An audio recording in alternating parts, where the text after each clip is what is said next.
What's up, guys? What's up? This is your boy, Reboot. We is back. We are back with the Real Talk with the Real Gamer podcast. We got a lot to talk about tonight. Some Nintendo stuff. We got some Xbox stuff, some PlayStation stuff. We just got just gaming shit in general. But of course, the Nintendo stuff going to be the meat and potatoes of this podcast. So we're going to say that for a little bit later. But we got some Bethesda talk with the whole entire. They're not going to send out review copies to the reviewers no more. They're going to basically do a day before it released. No, they're going to do it the day of the release. I believe day before. Oh, he said the day before. That still don't give them enough time to do it. So that's ludicrous, dude. So yeah, I got a controversy to that. You know, I've been praising Bethesda for months, basically all through this generation because I love their games like Wolfenstein, New World Order, the Evil Within, Doom. They got some really good games, man. And for them to do this anti-consumer move, man, it's fucking ridiculous, man. So that's gonna be our first subject, and our second subject, we're gonna talk about the Ps4 Pro. Magically got 8.4 teraflops for $400, and the community is going nuts. So we're gonna talk about some fuckboys on the next segment. Then the meat and potatoes of this podcast, of course, some Nintendo Switch. Nintendo has been all over the news, been trending everywhere. A lot of people are still hyped for this system. Of course, you got some naysayers out there, and we got some confirmation that the tablet is going to have multi-touchscreen on it, and it's going to basically be it's going to have a 720p resolution on the screen, in which is not even surprising. And what else? Okay. Oh yeah, the reveal date of the presentation is going to be January 12th. So we got a lot to talk about with Nintendo. So we got to get these other subjects out the way first. So let's go. I guess we'll do Bethesda first, and let's go and get our introductions out the way. And it's going to start with you, Mr. Alex. What's going on, everyone? ActivesiN here, and we're back for another week of Real Talk with the Real Gamer. We got a lot of variety of topics today, but obviously, Switch. The sweet Switch is what's exciting out of all the gaming news right now. So let's go. Right. Let's go with you, Dirty. Yo, what's going on, fellas? What's going on YouTube? It's your boy Dirty. We're back with another podcast. And by March 2017, you'll be hearing people say, "Get your hands off my Switch." All right. That's good. All right, let's go with you on Retro, bro. Rumor has it that the PS4 Pro was created by Keebler Elves, and that it was and due to its magic, it will make all your dreams come true. If you're single, you'll become married. Also, it'll give you the power of a Super Saiyan God. But let's switch topics and off that nonsense and talk about Nintendo. Oh, all right. All right, last but not least is gonna go with you, Mr. Sinister Tar Heel. Hey, what's up, y'all? Sinister here. Yeah, let's talk about Bethesda and Fuck Boys and Nintendo. All right. All right, yeah. Bethesda's like, man, I've been praising them for a very long time. I love their games. They make some really good games, or they really good quality games. I won't say good quality because a lot of games are known to be buggy. But with Doom, I really didn't have no issues with Doom. But a lot of their games, like Evil Within, I love the game. They didn't make Doom. They just published it. Oh yeah, you're all right. But like, I guess like it has no bugs. Oh damn! But Evil Within did have bugs. I really did enjoy that game, and basically they got some really good games this generation. I give them praise about that. But for them not to basically give the reviewers enough time to review these games for us to know whether this game's a day one buy or not, I think that's a really shady move, man. Like that's something Sony would do. Damn, but I don't even know what to say about that. That kind of caught me by surprise because I didn't know the Bethesda was like that. Honestly, if somebody would ask me about like about these publishers. You got EA, you got Ubisoft, Activision, all these people, and they be like, guess which one of these publishers is not sending review copies to the reviewers no more. Everybody, 9 times out of 10, people probably say EA because EA is known for shady anti-consumer They have business a history practices. of doing this kind of nonsense. Yeah, they have a history of doing shit like that, but not Bethesda. Like, come on, like seriously, Bethesda, why did you do that? That was so shady. Like, even though I do enjoy y'all games this generation, like I'm really thinking twice about buying y'all games day one, even though if I want these games so badly. But by y'all doing shit like this got me second guessing myself whether I should trust y'all or not, because this is really shady. It's really fucking pathetic. But let's go get to you, Mr. Alex. What you think about this? Yeah, I'm not impressed. Like, this is simply anti-consumer nonsense. This doesn't benefit anyone other than Bethesda. How does keeping review copies out of reviewers' hands and away from your consumers a benefit to them? Like, how are we supposed to know if the game's going to come out broken? Now, granted, they gave the example that they had Doom release a day before, and it turned out to be a good game, but that's not the rule. That's the exception to the rule, because generally when a game doesn't get reviewed until launch or a day before, generally the game is bad. So big deal, Doom turned out to be a great game. That doesn't mean in the future all their games are going to be the same.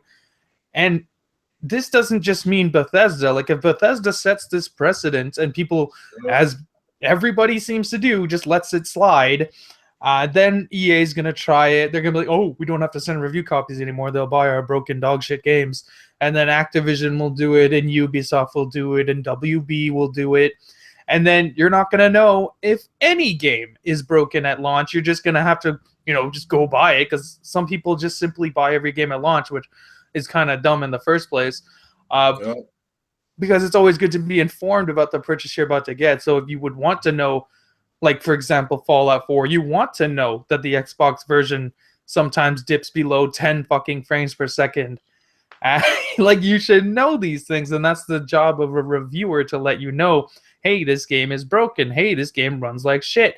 Hey, this game doesn't look good. It doesn't run well. That's the purpose of reviews. And by hiding the reviews until the day before it launches, that doesn't give these reviewers enough time to do a proper review. Yeah, they can rush through the game and beat it and try to put up a review just to get some clicks, but like, that's not going to be a quality review, and you're not going to know for sure if that game is broken or anything like that. It's not good for the consumer. I don't like this move by Bethesda. I think it's a bad look on them. Again, it only benefits them, because if you pre-order a game and then you have no idea if it's broken or not, you're just going to keep your pre-order there and buy it. Now, the guy said if you want to wait for reviews, we suggest not buying it until a week later. That's an empty fucking say. That's just nonsense. They don't actually want you to do that. They obviously want you to pre-order the game and buy it without any knowledge. But they're going to say stuff like that to make it seem like they're not being bad guys. This is a bad guy thing to do. I'm sorry. It's disgusting. I was shocked that Bethesda was the one to do this first and not someone like EA, because you expect this from EA, not from someone like Bethesda. EA, it stands for enormous assholes. That's what it stands exactly. for. EA stands for enormous assholes. But yeah, like, if Bethesda gets away with this, which they will, because everyone lets everything slide this generation, especially with companies that they love like Bethesda, so they're going to get away with this because people don't have a backbone. They have no spine. And then EA's going to do it. And then, again, Activision and Ubisoft and all these other guys who do put out broken games. This is exactly why the gaming community as a whole should have the solid rule, whether you're on consoles, whether you're on PC, whether you're on mobile. If a game is complete trash, you should be able to get a refund policy. Yeah, like it shouldn't just be something exclusive to PC for that. Like, this is something that all of us should be able to do, and that includes if you have a physical game too. Exactly. Yeah, if the game is bad, you should be able to show your dissatisfaction. That's why I said this is like probably the worst gaming generation of all time. Like, it just getting more, they get more greedier and greedier by the day, man. It's just everything. That's what I just said in the chat. Well, it's not even just greed. It's because their fucking games cost so much money to make now. They have to do everything in their power to make sure they break even. I mean, they break even. That's what they're doing. They're breaking it down to DLC. It doesn't surprise me that these games, it costs a lot of money to make, and deal with this is like, people expect these consoles to stay at the same price you know, for the what I think like the past 20 or 30 years, consoles coming out like $300-$400, and it's 2016, almost 2017, and people expect everything. You know, the full game day one. You know, no, I expect the full game day one, but it seems like these games are getting shorter and shorter and shorter. And if you want the rest of it, you got to pay like an extra $50 or an extra $60. But I still feel that they still holding back on how much we supposed to be getting for spending $60. That makes it worse too, though. It's like, how you gonna put out a shorter game and still have a day one patch? Yeah, that's the issue, and people is okay with it. That's why we already know they do stuff like this because look, I mean, so much hear about the DLC before they announce the game. Oh, I don't know how many times we done saw that.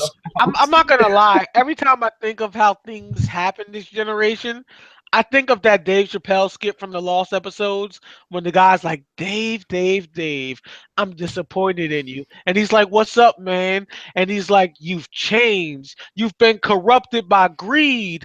You didn't have to make 3 seasons.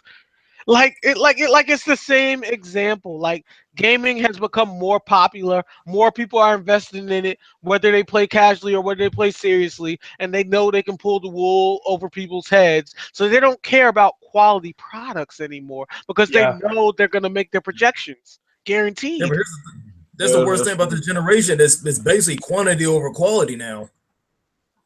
It's all about the federal greed. It's all the good old-fashioned corporate greed.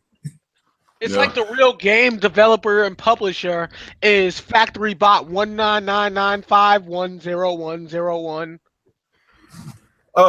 What about you, Dirty? What you think about it? When I heard about it, I was pretty shocked. I was like, Bethesda, you know, and it said not giving out, you know, review copies.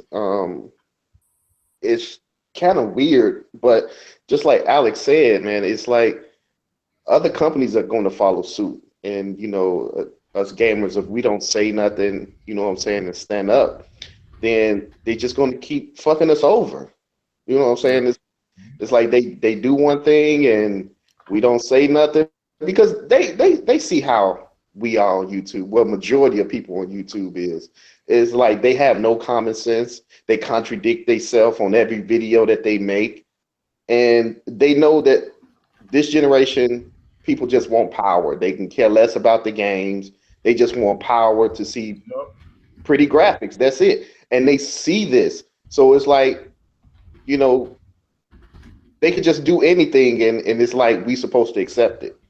You know what I'm saying? So pretty soon I could see EA being the next one, you know, to, you know, and then Activision and, you know, whoever else is. Oh, yeah, definitely. It's going to be. And then that's when you're going to really start getting, you know, people complaining when you have majority of third party not giving out review copies, you know, and we're going to buy these games and it's ended up just like the beginning of this generation where we was getting broke games, unfinished games, and that's when people going to start complaining, but it's going to be too late. Yeah, just like Activision started that trend with the Call of Duty DLC, the season pass like about 20, 30, 40 down, $50. Like it's getting crazy, man. That's the thing. Like everybody seems to do this. Like Call of Duty comes out, gives you a $50 season pass. Everyone's like, "Oh, it's not really that bad." But then all of a sudden, everybody does it, and then everyone's like, "Where did it all go wrong?" You stupid idiots! You keep buying it. They say it's not that bad because let's face it, Call of Duty is a casual game. And I know a lot of people that only buys a PlayStation or Xbox just for one fucking game, Call of Duty, every year. They support they spend hundreds of dollars just on this game alone, but that's the only game that they play. So that's why they make so much money off this game, because it's a casual game. Yeah, that's the madness. It's one of the few shooters that has an aimbot. For those of you that don't know, auto assist is an aimbot. So if you're playing and you actually have that auto assist on, it's aiming for you. You have no skill. Yep. Yeah, just like with the aimbots and the lag switches. I mean, that's been playing Call of Duty for years. Mm-hmm. You know how I know people are trash at COD? I don't play much, but I just know a couple of things from the military. So when I was playing Black Ops 2, I would just hide and camp different places and set up like the little I forgot what it's called, like the little explosions and stuff, like the infrared one. Yeah, the Claymore. I'm a little buzzed right now. I've been drinking a bit, but yeah, I used to put out the Claymore all the time, and people would blow up by them, and they would never think, hey, if I'm going to his location, maybe I should scan the area before walking in a doorway. Like, no, it wouldn't hit nobody's mind. You died the same way 5 times. I didn't shoot a single bullet. Mm-hmm. Are we still going with you, Dirty, or are you finished with your topic? I know, I'm good. All right, Retro Bro, what you think about this Bethesda situation? Okay, so here's the thing. I understand some of the reason they're doing this, but if we look at it objectively, there's way more cons to this than there is pros. Like, if you think about it, like, I would say the biggest pro to what they're doing is only for competitive gamers, which most of us gamers are not, because we have jobs, we have families, we don't have time to really play that competitively. But other than that, it's mostly cons, because you don't know how the game's going to be before you buy it. If you're not playing on PC, you can't get a refund. You'll have to go to GameStop and cut your losses at half, even if you got it day one. And then the other thing is, I can't speak for all companies, but Bethesda exclusively has a problem with their games being super, super buggy. Like, their games always come out ridiculously buggy with frame rate issues and lagging and stuff. So it's messed up for them to make this move, knowing that even though their games are fun, they never come out just clean and smooth. But that's all I got. Oh, I'm back. Yeah, that's all you got on that? Yeah. All right, what about you, Sensor Talk? What do you think about the Bethesda situation? Are they going the path of EA? Yeah, I mean, that's a bitch move, because EA's they're the king of bitch moves. I mean, just the way that, the way they got the NFL license, but of course, but enough about them. But man, that fucking pissed me off, dude. I was a huge ESPN 2K fan. Man, it fucking pissed me off.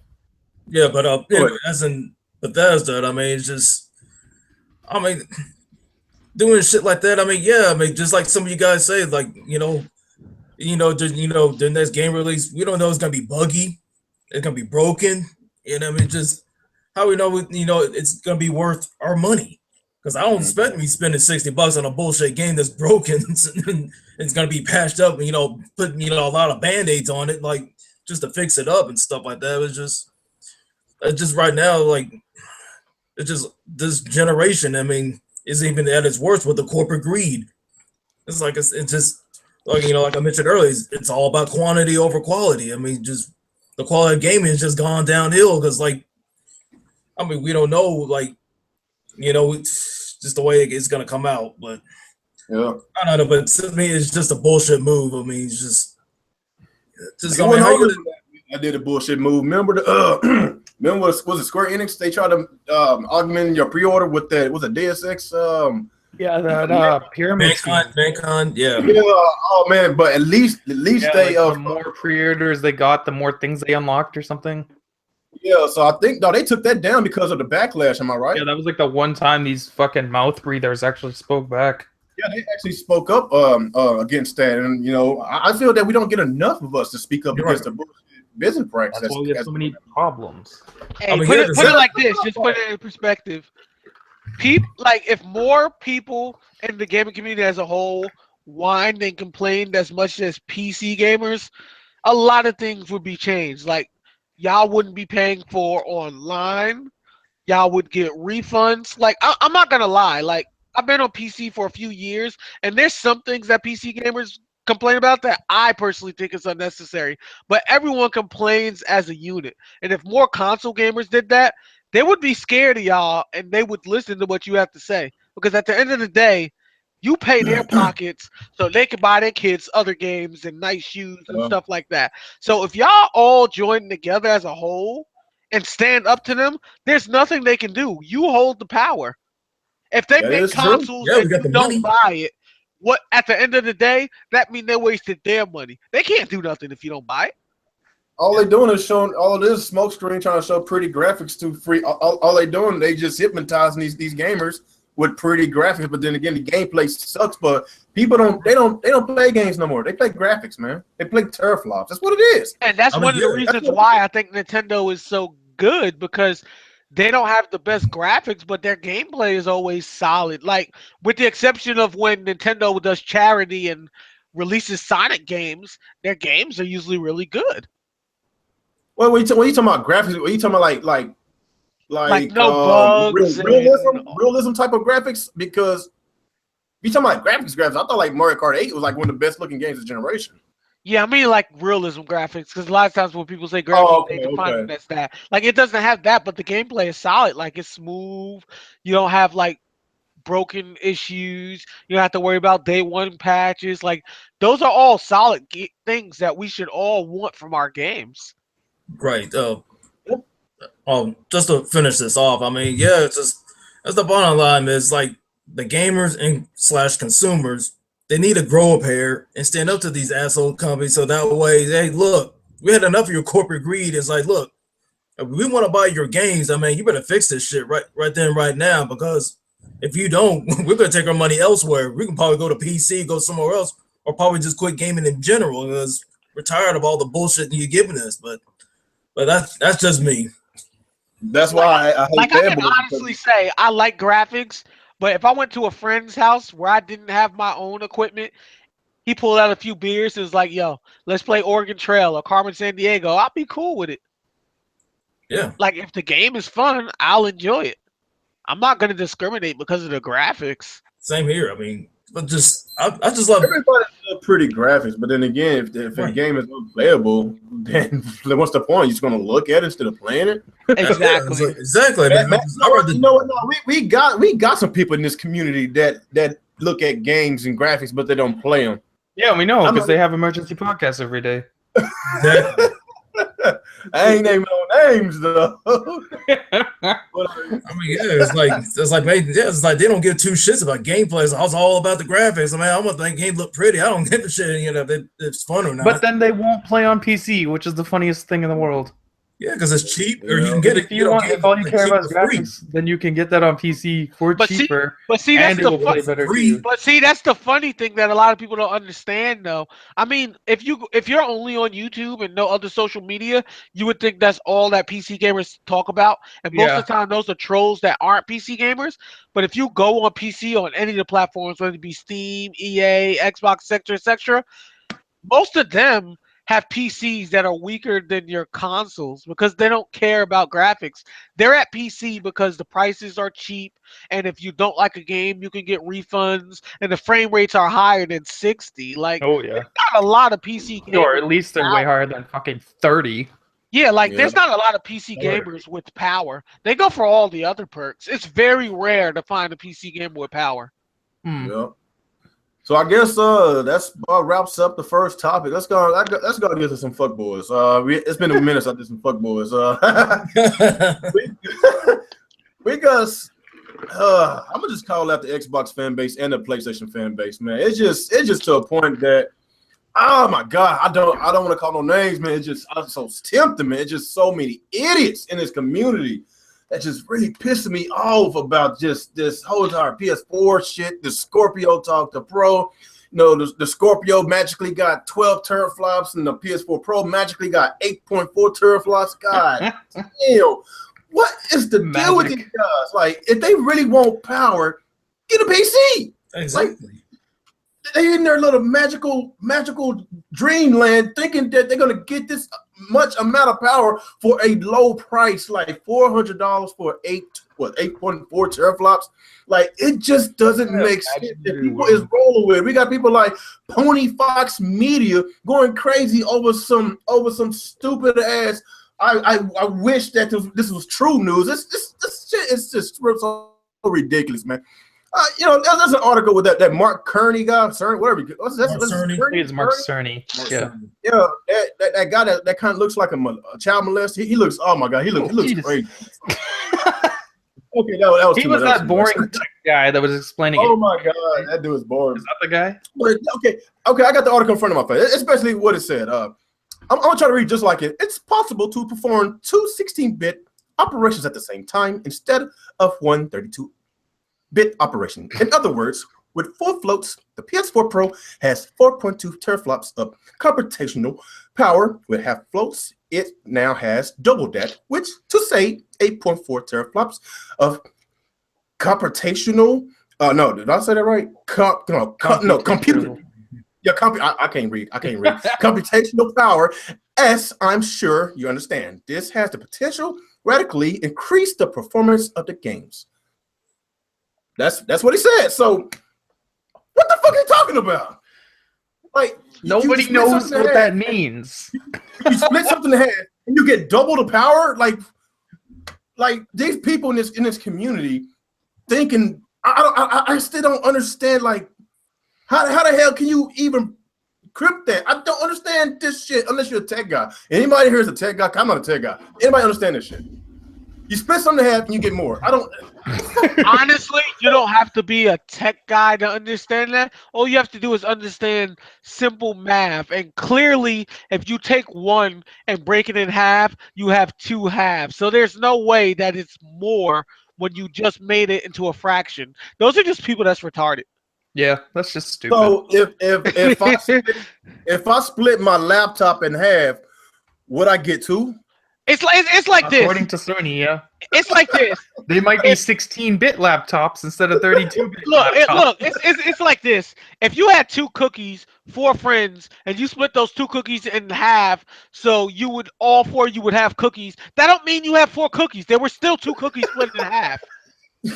Man, the desperation that these Sony guys have right now just because of the Scorpio, it's hilarious. Yeah, this shit is hilarious, and you know they are clinging to anything to make them feel better about that Pro.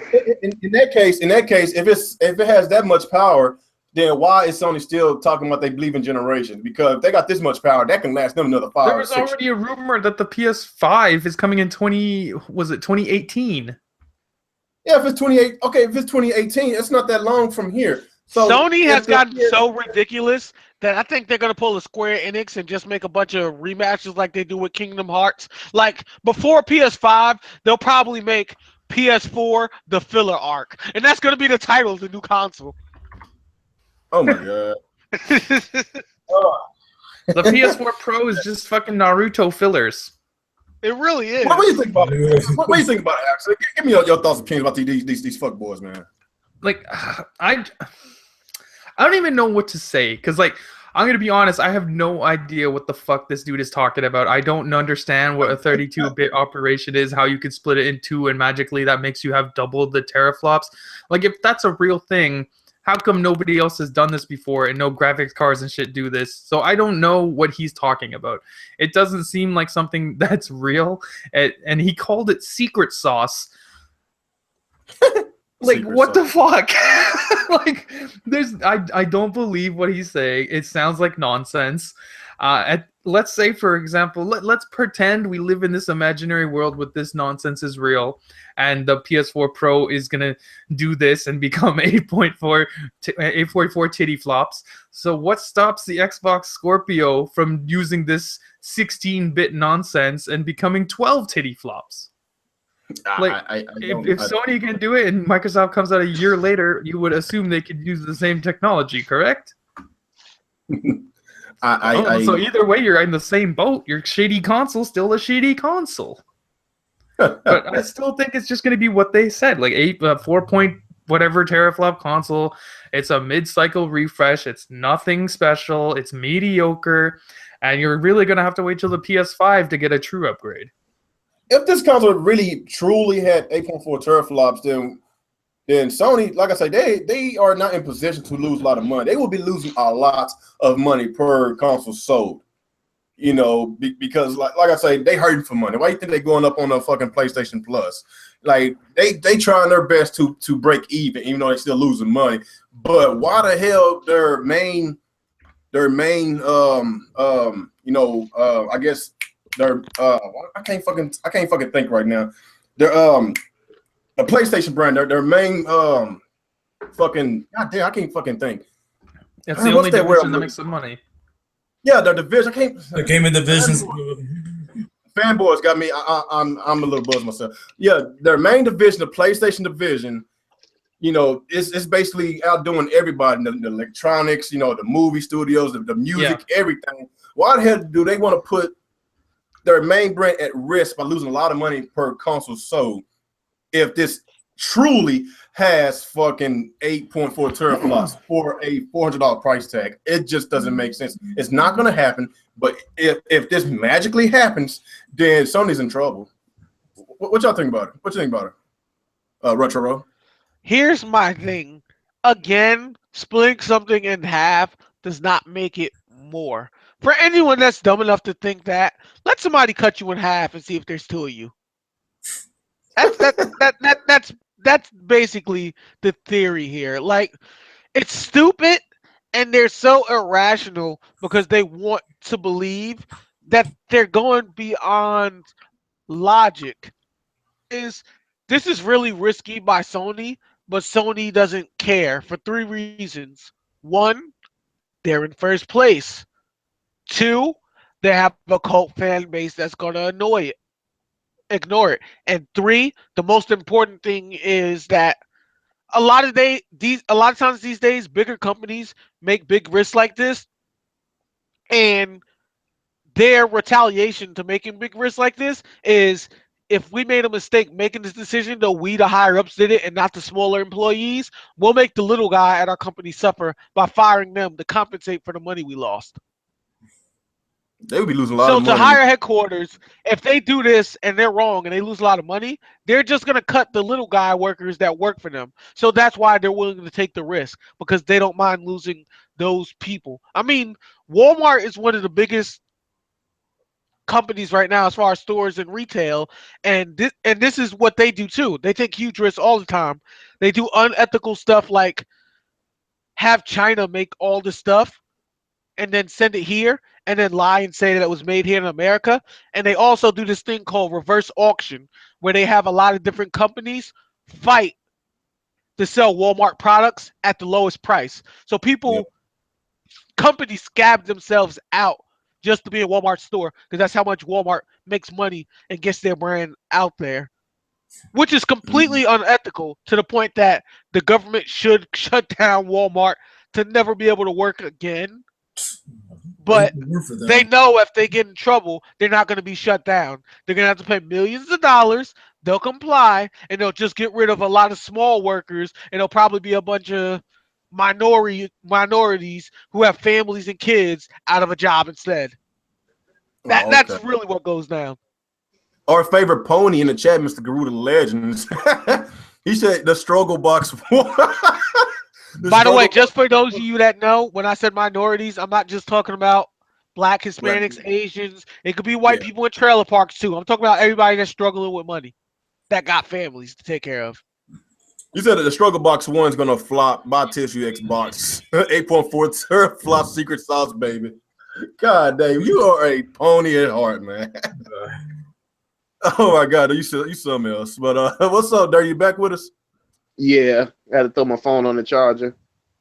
All right, what you think about this so-called secret sauce with the 8.4 teraflops, man? And this community is going crazy. What you think about it?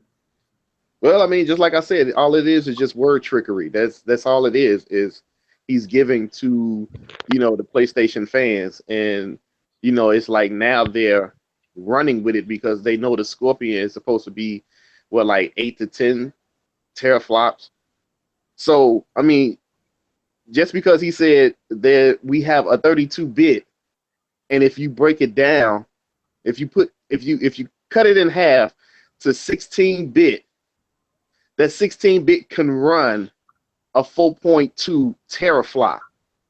And he just said in that case we have 8.4 because we have a 32-bit processor, which it probably can, but they don't have 8.4 in there. They have a 4.2. That's all it is. All he did was use word trickery.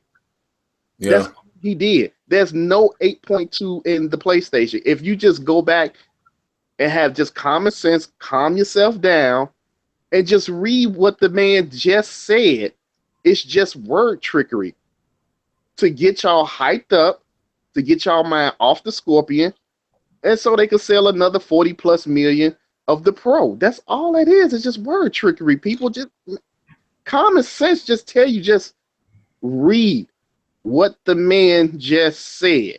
He just said we have 4.2 teraflops on a 32-bit, but if you cut it in half, a 16-bit can go 4.2 teraflops. In that case, we have 2, which makes 32. So there's still 4.2 teraflops. He just fucking with your mind. That's all it is. Yeah, he really did motherfuck everybody. And you know what? This is the second time I heard somebody read it. The first time I think I heard Rich Review Tech was reading it, and I was like, okay, I'm like, those sound like some trickery words that he, you know, what he was reading. And then when you read it before the podcast, it clicked. I'm like, that's all he did. All he did was get you hyped to say if a 16, you know, a 16-bit can actually, you know, do whatever with 4.2 teraflops, then guess what? We have a 32-bit, but still we have 4.2 in there.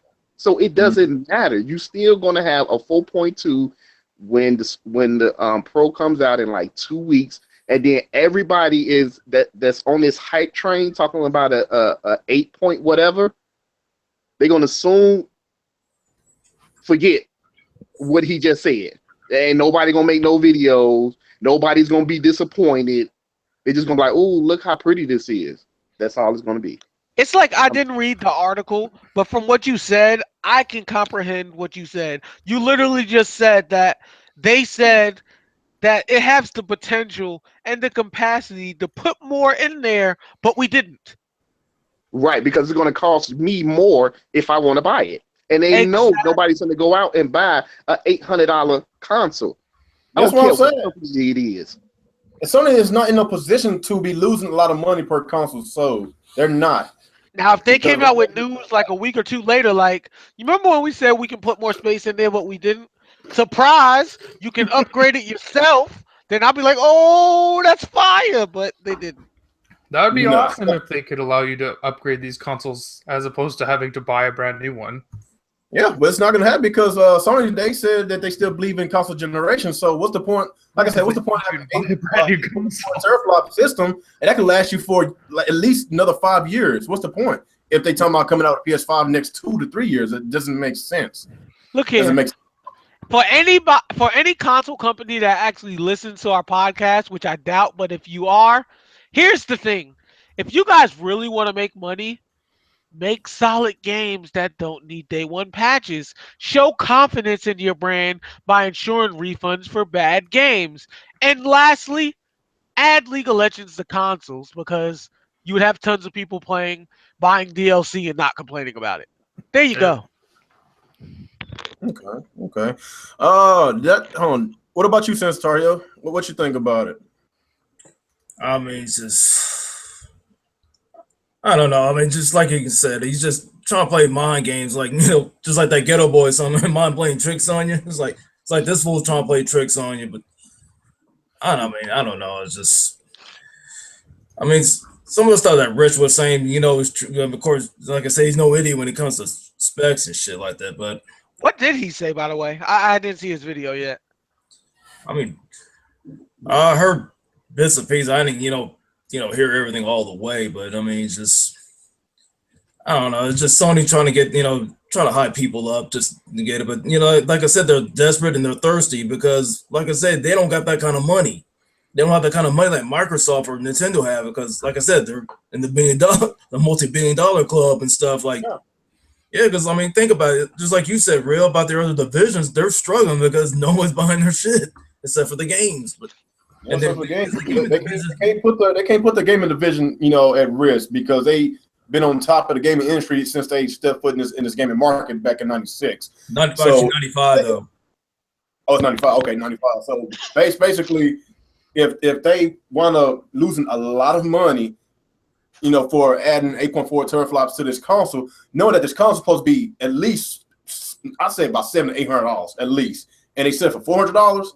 that's like stupid. That's like stupid, man. Especially, they cannot afford to do that. But like I say, man, it's just common sense. Anybody, I will spend $400 right now if any console that has 8.4 true teraflops in there, because that's a steal. Right. But and then here's the thing, hypothetically, let's all be dumb for a second and assume they could do this. If they could do this, they still wouldn't be making their money back. And as a business, they want to make their money back. So if we all put our thinking caps together, how would they make their money back for selling the console so cheap? It's not gonna happen. Nope. The only Online for PS4 would probably cost more. Yes. More broken games with less completion to this game and more DLC for what should have been the full story original. Probably lousy free games every month. There's so much that would go into getting that money back that it wouldn't be worth it. Yep. I mean, like I said, they're still trying to recover that money from from Ghostbusters, like that failed. That was what, a $78 million loss. And plus, like, all the losses and their other divisions, but yet they had to keep dipping in the gaming division's pocket. That's look at this. Yeah, because it's just a bunch of PR talk. That's all it is. Just a smoke screen and just getting these ponies hyped up for no damn reason. They're gonna get highly disappointed whenever they get this Pro. It's not gonna be what they think it's gonna be, because they're stupid, really dumb. Here's the thing: PlayStation gamers are the one that are paying for every mistake Sony makes in their other division. Every time they fuck up somewhere else, Sony gamers have to pay for it. Yeah, I'm going to say a statement that's going to piss a lot, but it's going to make a lot of sense at the same time. I think, in theory, the reason PlayStation get away with so much is because 90% of PlayStation gamers were originally Nintendo fans. Just saying. I'm going to be completely honest with that. Like, how many people on you guys' Twitter feeds do you know used to be Nintendo fans and play PlayStation, or are still Nintendo fans and dual wield Nintendo consoles and PlayStation consoles every generation? Just think about that for a second. It's like everything they let Nintendo screw them over with, they let Sony do too. And since Sony is so mad about Nintendo screwing them over in the past, they copy all their practices, all their bad ones, I might add. Yeah, because Sony's what Nintendo used to be in the 90s. I mean, yeah, being arrogant. That's what they did. They started out really good when the gaming community needed it, and then when they became on top, they started doing whatever they wanted and giving people headaches, just like Nintendo. Like, they literally just followed Nintendo's blueprints. Yeah, because Nintendo's ego got the best of them in the 90s when they screwed Sony over. They created their own worst enemy. Now Sony's becoming what Nintendo used to be in the 90s. Their egos got way out of control. Look what happened. Sony, they got caught with their pants down, making stupid ass decisions. Releasing like a PS, the Slim, the PlayStation Slim, and now you got the Pro coming out next month, and then raising the price of the PS Plus. But yet people are still, you got some people still defending them. Still damage control what they're doing. Nate Bullock just brought up a point too.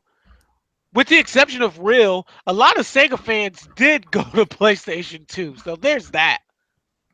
I mean, if you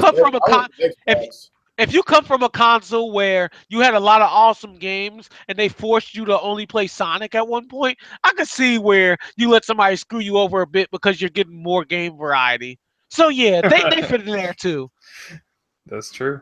Well, after Sega stepped foot out the console market, I went straight to the Xbox. I owned all the Xbox that ever came out. So that's why I said with the exception of you, because I know a lot of Sega fans that went to Sony. I was actually one of them until they screwed me over on PS3. Yeah, this is my first PlayStation I had since freaking the original PlayStation. So yeah, I'm not really. I'm not saying I'm not really a big fan of PlayStation. It's just I've just been accustomed to the Xbox brand since 2001. So. I still think the PS2 was the best PlayStation system. That thing was godlike. That was the last time Sony was good, though. Yeah, it was number one. I mean, PS2 was very good. PS3 is terrible. PS4 is terrible. Yeah. Hey, I got a question. What was after the PS2? What happened? What's up, Dirty? You said something? Yeah, I got a question for you guys. Maybe you guys can help me out. All right. Now, we got the PlayStation Pro that's due out in about 2 weeks. Yeah. Okay. Now they saying that, NBA 2K17 and The Last of Us will run 4K native But Yes. how is that possible when there's no 4K Blu-ray drive in it like the S? I don't get this. How's I'm getting 4K with no 4K player in? Oh, I can answer that.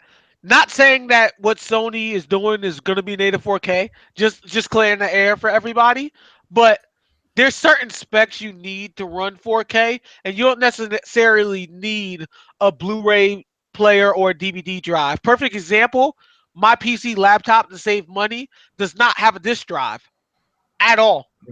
And Yeah, I you run 4K. just So you'll you just be don't downloading need different so texture you don't packs. need a Blu-ray player. You just need Yeah. the right specs to play that.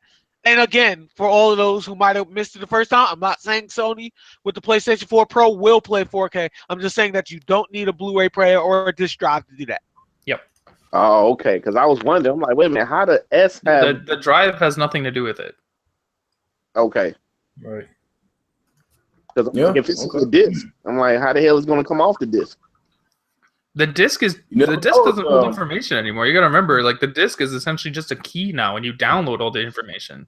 The way things work is, even if it's a console, it's still a mini computer.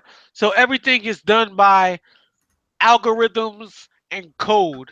And as long as the computer can read that code, it executes it. Yeah. Okay. That's what's up. I guess is that everybody on this topic? Yep. Yeah, we done with the titty All right, flops? fuck this. Yeah, I'm done with the titty flops and the fuck boy and the fuckery and all. Fuck all those motherfuckers. Let's go and get to some Nintendo Switch talk. We got a lot of Nintendo Switch because there's been a lot of news. Nintendo. Actually, I've been doing nothing but Nintendo videos these past couple of weeks because I actually got Nintendo content to put on my channel. It's like I wouldn't go freaking do no damn rumors for like no damn year. I'm sorry. I probably could have had a lot more subscribers like these other channels that hypes up the NX, but I can't do it. But since they finally revealed the thing, so I'm actually a lot more happier than what I was, whenever they abandoned the Wii U. But yeah, let's talk some Nintendo Switch. There's a lot to talk about. Tatsumi Kimishima, I hope I got his name right. He came out and he basically said that they're going to have a presentation January 12th. That is on a Thursday. January 2017. I'm taking off of work.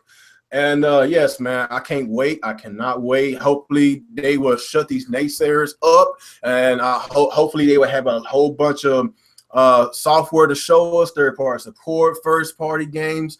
We already know Zelda's gonna come out day one, and I'm pretty much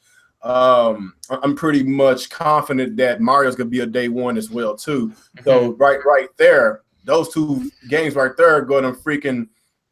It's going to cause a really huge demand for Nintendo Switches, even though they only shipping 2 million globally throughout the first so stupid month. Yeah, I don't understand that. So they're trying to make this a Wii situation again. I really hope they are creating demand. I really hope that I hope that all this shit they've been saying is smoke screen. We won't know all the details until this event. That's basically doing the same thing they did with the Wii. They're doing the same thing they did with the fucking amiibos. Yeah. They're making you want to run out and buy it by telling you ahead of time there's not that many. Yeah. So like I say, it's a lot that we still need to know, but it's been some reports that have been confirmed that the tablet on the Nintendo Switch is going to be 6.2 screen. It's going to output 720p resolution. Mm-hmm. No surprise there, because if you have a 1080p resolution on a 6-inch tablet, then your battery life is gonna suck badly. I'm just being honest. But a lot of people is taking this as negative news, talking about, okay, if you only having 720p screen on the tablet, then you're only gonna have 720p whenever you put it on the dock and play on your television. Oh my god! Are y'all that stupid? Like when people sometimes I think people are really all these comments in this community and people making videos about it. Like I'm just like, oh my god, I gotta woosah. I gotta woosah, man. Like these people are so fucking stupid. That's a fucking woosah moment. So I just have to catch my breath and just stop breathing, count to 3. Y'all remember that? So what else I got? Oh yeah, what else I was gonna say? It was something else. What's my note say? But Oh yeah. I guess we'll talk about that, and I want to also talk about what's the most important feature that this Switch needs. I know they need a lot of features, but I want to know what is that most important feature that will get a lot of people back on board on the Nintendo system. But let's go ahead and start with this whole entire presentation deal. The 12th of January. Let's do a speculation. What do you think what's going to happen, Alex? What do you think what they're going to talk about? What do you think what's going to be revealed? What are they going to show on the 12th? What they're going to show, the software. What do you think? Well, they're going to announce the price. They're going to announce when it's going to release. They're going to talk about... They'll probably go a little more in-depth as far as specs go, because Nintendo doesn't usually talk about specs, so I don't expect to hear too much. But they're going to explain more about the dock, more about battery life, all that shit. I would assume they're going to show us the launch lineup. I would hope it's Zelda and Mario Kart, at least, because they showed us those in the little trailer. They need to confirm that Skyrim and that basketball game are coming. They need to show the third-party lineup. What can you buy at launch for this thing that's not a Nintendo game? And that's pretty much it. Like, I don't think they need to... I don't know what else they could really talk about. Like, I honestly don't think they're going to talk about titty flops and all this other shit, because they just never do. So I don't expect them to. So what do you think? What's the most important feature that this system needs in order to gain a lot of people trust back? They on the need Nintendo to system. show everybody that they have embraced online this time around. They need to show everybody that they fixed their network. Preferably, if it's free, that's cool. If they're going to start charging, I guess that's the time to talk about it. They need to show people that they can get third parties on board and that they're going to stick around this time. I think that's the major things they need to get across to everyone, and they need to really hammer the concept of this console. Like, I know there's other features this thing can do. Like, we know it's probably gonna have a touch screen and stuff. Like, maybe they're gonna show us the other features. But I think the core thing is, like, they need to make sure they understand online this time, and that they can get third parties on board, because that's what majority of people want. Yeah, so I guess that's it. Are you good? Yeah, I guess so. Right. What about you, Dirty? Basically, for Nintendo to have this, to make this thing a hit, man, they definitely need third-party support throughout the life cycle, not just half. Get some good games, from third party. The Nintendo Online needs to be up to par. Nintendo needs to announce that, there is, voice chat, party chat, invites. This is what we wanted on the Wii U, and we never got it. If they want to throw some type of achievements, awards, or something in there, that's cool. But that online, it has to be up to par, and we definitely need third party to be there, and not just giving us games that they skip features out on. You know what I'm saying? Like, if you're gonna give us a game, don't give us part 3 and then come out a month later and there's a trilogy for the other 2 consoles. Like, that don't even make sense. Oh yeah, I remember that. They can't let stuff like that happen again. You're gonna get Nintendo fans part 3 and we don't even know the rest of the fucking story, but and then you bring the collection to the other consoles like a month later. The other consoles get the trilogy and they already got 1 through fucking 3. So. Yeah, it makes no sense. It was like $30-$35, and part 3 was full price, $60. Yeah. That was made no sense. Yeah, but I just want third party to show up, stay throughout the life cycle of the Switch, and bring out some good, decent games, man, and that thing would be cool for Nintendo. Okay. What about you, Retro? Hold on, what was the topic? I just came back. I was saying bye to my family before they left. I had some cousins in town. They're going back to North Carolina. Oh, okay. No, we was talking about what you think about what they're going to show at the presentation, and what is the most important feature Nintendo has to have in the Switch in order to get a lot of people back on their system. Okay, so what I think they'll show for sure is obviously more Zelda Breath of the Wild. I think some of that Mario we saw, where we may get the actual name of the game. And one thing I'm hoping we'll get, not too sure, I'm hoping we'll get some footage for maybe Pokemon or a new Kirby. I think that'd be pretty cool. Mm-hmm. Now, as far as the feature to really get people into Nintendo, I think voice chat would change the game. Now, I don't think they're gonna do it because Nintendo wants to, be the parents in this I relationship, don't think and they're not gonna just do the voice chat. seller. But voice chat would be a game changer. Like They have to. They have to. No, the reason why I said they have to do voice chat because it kind of defeats the purpose of having nothing but adults in that trailer. So basically, they basically catering to a new demographic, not just children. They cater to people our age. They look like they're about our age, about late 20s, early 30s. You gotta remember, every single scene in that trailer, it was either one dude playing by himself or people playing locally. There wasn't a single person playing online. Yeah, I noticed that too. Yeah, just saw the esports guy. The other thing I noticed that I think they have to do, and I know this isn't spec related, but they have to do more to appeal to the hardcore gamer. And I say this because I've seen a lot of trailers. I've seen a lot of people talking about the trailer being misleading, and I've watched like 10 of those videos recently. And not saying that I see Nintendo. not saying that I see all those videos as justified, but because I watched all those videos, I've seen the trailer more than 20 times this week. So at this point, there's some things I did catch that people didn't say. And one thing I did catch, and I think we can all agree, is everyone in that video was a casual gamer. Let's be honest. Who in that video looked like a hardcore gamer? Yeah, well, maybe the guys in the van.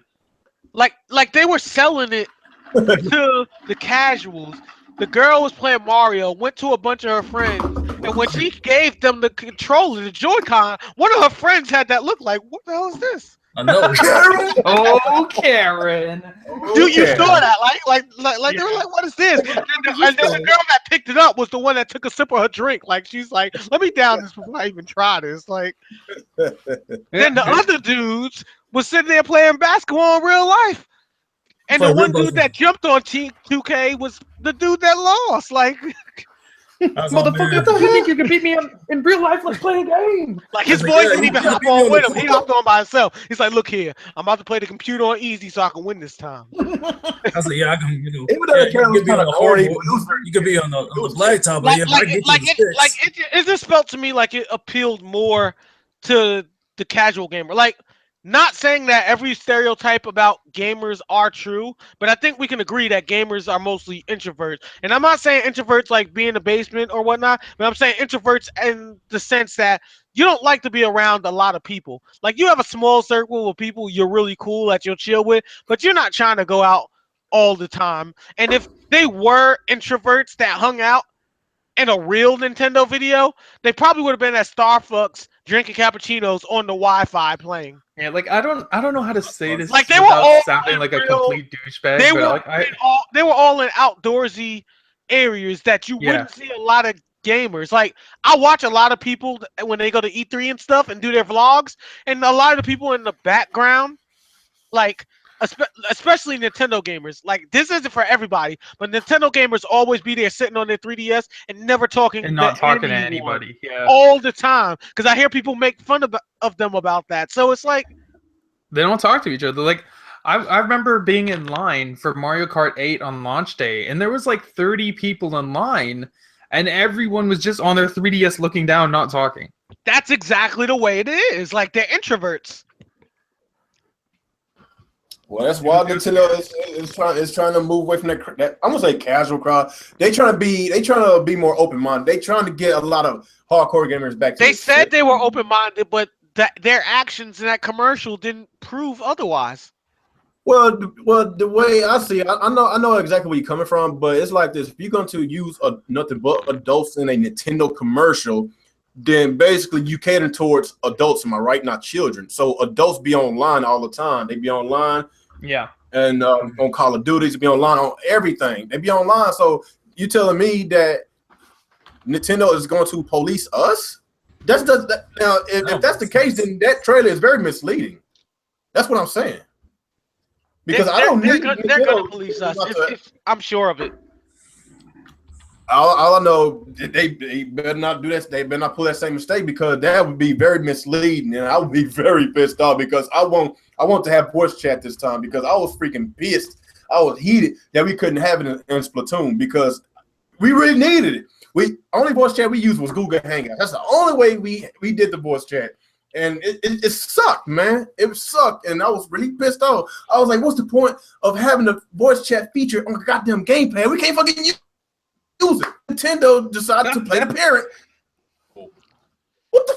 Oh my god! Keep in mind, this is the same company that had a feature in a Mario game where you had to blow into it. That was so stupid. That was gay. Like, why do you have to blow your controller? This is why the Wii U costs $100 more than it should, because I have to blow into a fucking tablet. Oh yeah, the 3D world. Yeah, that's the 3D world. That's a bullshit thing. Yeah, that's why I'm so excited, because our next Nintendo home console. Well, you can take it on go if you want to. You can play it like a normal console and not be a fucking weirdo. We put the tablet on a dock. We don't have to pick it up. We don't have to mess with it when we play our games at home. We don't have to. So that's why I said it's going to basically reintroduce a lot of old school Nintendo fans back to the console, man. Yeah, they're finally letting people do what they want to do. Sit at home with a normal controller in their hand and play a fucking Nintendo game. That's why I think their online functionality has to improve dramatically. They need to add an Ethernet port on there. They need to get serious with that, because online gaming is really huge these days. It's really huge, and every game need better servers, online multiplayer. So Nintendo, especially if they're trying to get good with third parties again, majority of third party games has online multiplayer. If they want third party support again, they got to make sure the online functionality is a lot better than the Wii U. They got to make sure they got voice chat implemented in the system. They got to make sure that we got a party chat system. They got to make sure that all the stuff that wasn't in the Wii U, well, technically voice chat wasn't in the Wii U. They just refused to do it. Exactly. They got to make sure that this is the complete opposite of the Wii U. Because if you can use nothing but adults to sell this console, and whenever we get the console, and it's basically catering back towards children because we are getting policed by Nintendo, then I don't know what to say about that, man. That's fuckery right there. Here's the other thing that would make the Switch amazing, and I know nobody thought about this, and this sounds like a leap, but I know Nintendo's not going to do this, but I think the Switch would change the game if Nintendo had a partnership with Google for the Google Play Store. I mean, it only makes sense because Kimishima has them going in the direction of making mobile games. So if you could use your Switch tablet to play Nintendo games and to like download games from the Android store, they could double dip because people could download games from the Android store and be playing like Pokemon Go, the new Mario Dash game, and be, you know, spending their freemium money on all that stuff as well. Mm-hmm. Okay, did I get to you? No, did I get to you, Dirty? Yeah, you got me. All right, what about you, Richard, bro? Did I get to you? Yeah. Yeah, I did. What about you, Census Hario? What do you think about it? Oh, I mean, you pretty much already answered my question about the online thing, because I mean, they need it. I forgot to say this. And free. It has to be free.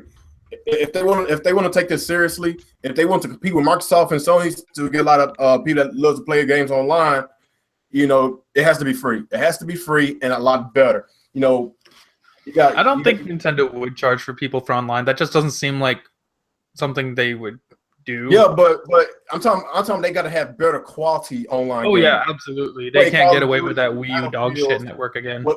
Yeah, you can't handle no bullshit servers on the Switch, man. Yeah. And like I say, if they seriously want to get a lot of people over to this system to play a lot of online gaming, make the online free and better online functionalities. That right there will sell a lot of systems, and of course the pricing of it too. It has to be $250. $250. Sweet spot. I mean, go ahead. I mean, just to explain about the online thing, like especially like games like Splatoon and stuff like that. Yeah, I mean, you need communication, and plus, I mean, yeah, Nintendo needs to improve on that. That voice that way you communicate with teammates, so that way you can strategize. Because how you gonna do it? I mean, with the minus voice chat, you just everybody be running around confused doing their own thing, and there's no teamwork. And of course, with the esport thing, yeah, of course they're right next to each other. They can communicate and all that stuff. But as far as like people who sit at home and want to play online with their buddies who probably states away or probably a block away and all that stuff, yeah, Nintendo needs to improve on that online and hopefully have better servers. Of course, that's wishful thinking, but I mean, just it needs to because I mean, the online on the Wii U was just dog shit. That's because Nintendo thinks on anime logic. They think voice chat is unnecessary and that you'll become #1 by focusing your spirit. Your spirit. Oh yeah, but they need to get with the times because that mentality don't work now. But that's all I got. Okay, let's talk about software lineup. Okay, in order for this thing to be a huge mass success, and I know rumors saying that they're supposed to be shipping like 12 to 15 million consoles in the year 2017. But in order for this to be true, in order for them to actually sell all those consoles and plus have people waiting because there's just not enough consoles to go by, they need to have a really great solid lineup, from start to finish. And we already know Zelda Breath of the Wild, and I'm 50-50 on Mario. I think it might be a Mario game on launch date. We don't know. We will find out whenever that presentation comes. But of course, Kimishima, he said that they kind of, I think they did delay the NX or the Switch because it was supposed to come out this year. But he said he wanted to make sure that they had a strong lineup, whenever they launched this system and not have another Wii U situation, because the Wii U situation lineup, their first party lineup was really lackluster because they didn't really have Nintendo Land. Come on, man, Nintendo Land and new Super Mario Brothers U. That game wasn't so new because it's the same thing from the Wii. So like it's a platforming game. It's not a 3D Mario game.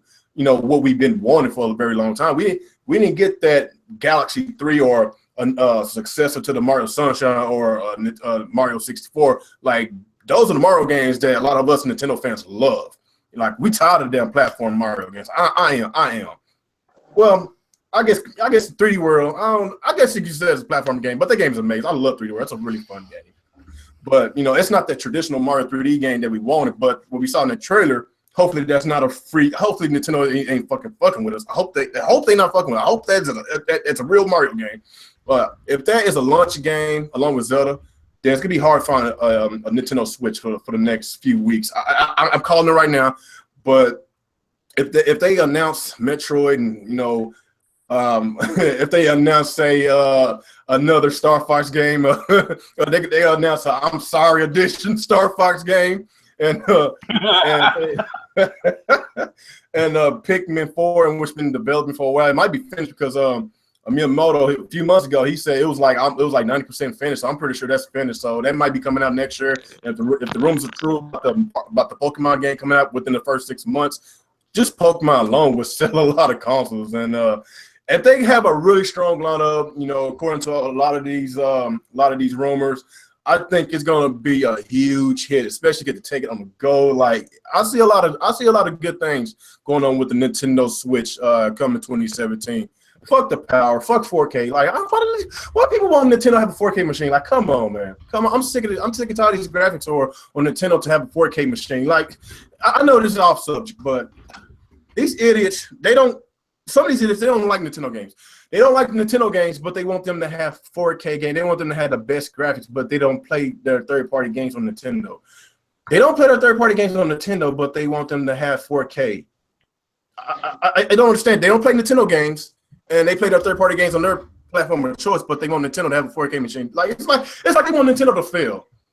I'm just being honest because we got idiots out here wanting Nintendo to be the most powerful machine, but they don't like Nintendo games, and they are an Xbox fanboy and a PlayStation fanboy. So pretty much confirmed that all the AAA titles they're gonna play it are either on the Xbox or the PlayStation. So why the fuck do you want Nintendo to have a 4K machine if you're not interested in their first party games? It's just so stupid. You just brought up a point that I just thought about when you were talking about this randomly.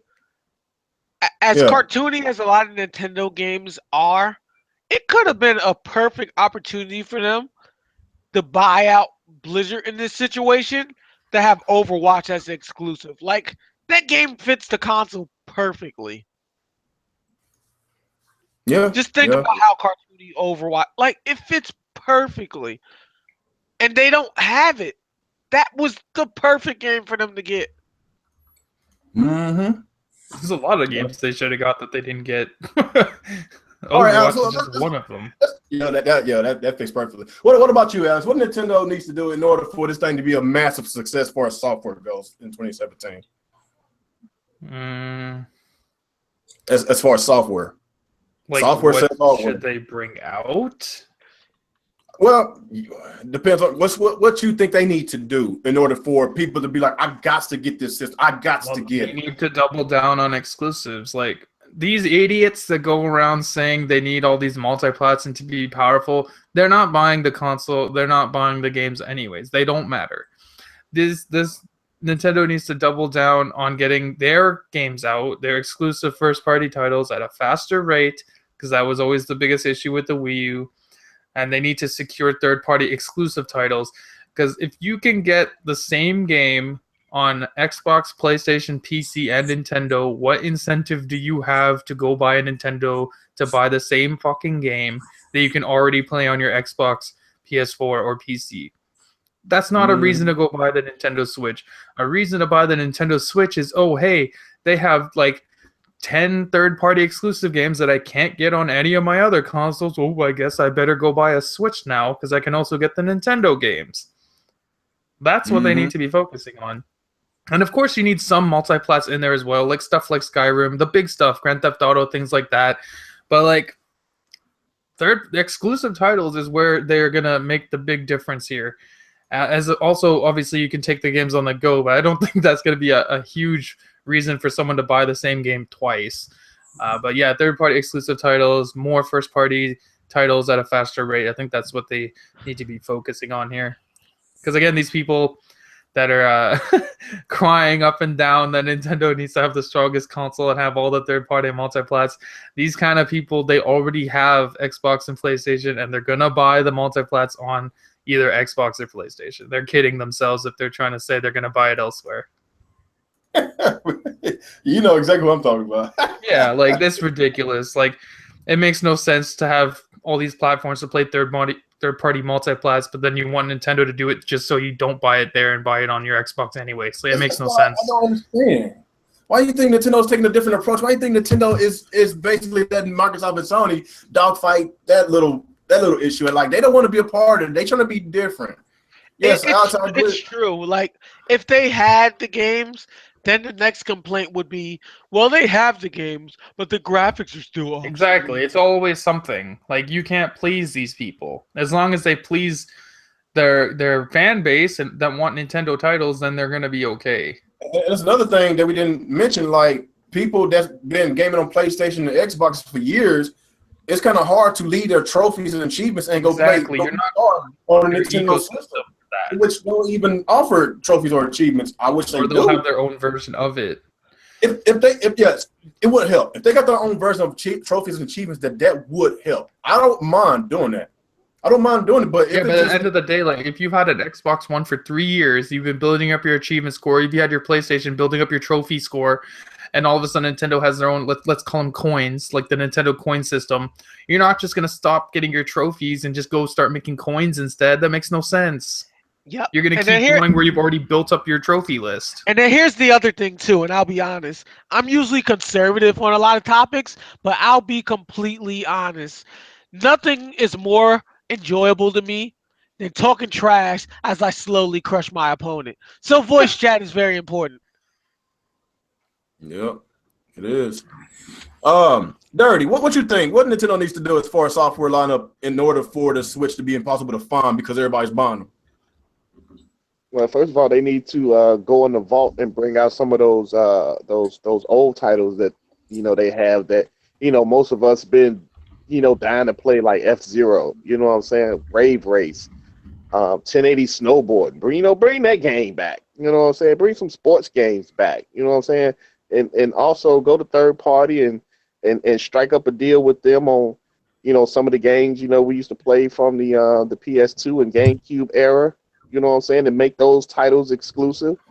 You know what I'm saying? When people start seeing those type of games that they're not getting on the 8 teraflop console, then they're gonna be like, man, this Switch don't look too bad, because I remember playing, some of these games, a couple of generations ago. You know what I'm saying?